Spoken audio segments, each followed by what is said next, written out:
sommes de retour sur le plateau de TV Finance pour cette édition du 23 juin 2023 du live de TV Finance. Merci beaucoup pour votre fidélité et merci beaucoup si vous nous rejoignez à l'instant. Et comme convenu, comme vous le savez, tous les vendredis matins, on accueille sur notre plateau Antoine Quesada. Bonjour Antoine. Bonjour Louis-Antoine. Bonjour, merci Antoine d'être avec nous ce matin. Vous êtes trader, formateur et coach chez AQTS.fr.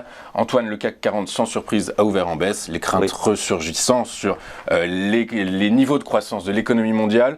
Est-ce que ce mouvement de baisse peut s'inscrire dans le temps selon vous ? Bien, je crois que l'on peut ressentir une certaine faiblesse, en tout cas de court terme, sur le CAC. Après avoir tapé vendredi dernier l'objectif de court terme qu'on avait imaginé, qui était les 7400 points, on pouvait s'attendre d'ailleurs à ce qu'il le fasse en début de semaine. Il l'a fait le vendredi même directement déjà.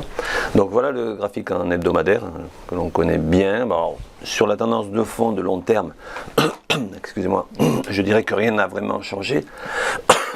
Excusez-moi.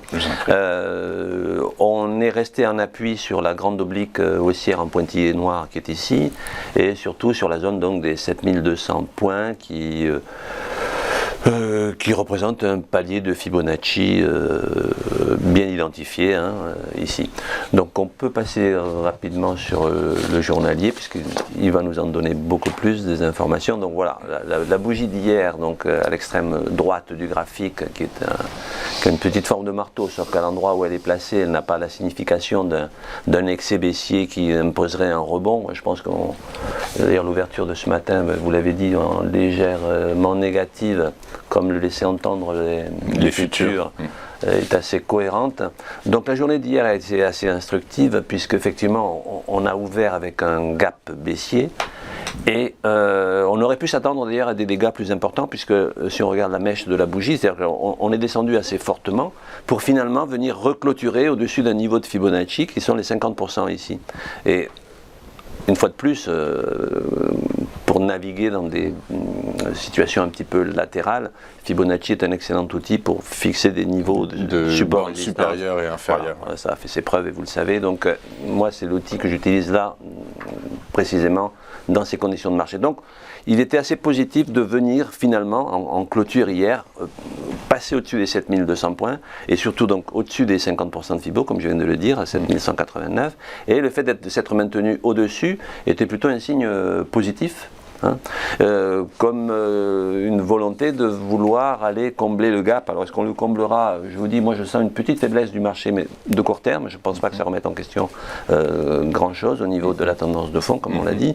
Donc là, au mieux, je dirais que si on venait à remonter, on irait certainement combler le gap qui est à 7246 points. Ça, c'est au mieux si on voulait essayer de remonter. Oui, mais là, il faut plutôt regarder un peu vers le bas en ce moment. Oui, alors je pense, en fait, la zone inquiétante, entre guillemets, pour un retournement de moyen terme serait tout simplement le palier de Fibo inférieur, le 61,8 ici, qui en même temps correspond au plus bas qui a été fait il y a déjà quelques semaines, qui sont les 7083 points.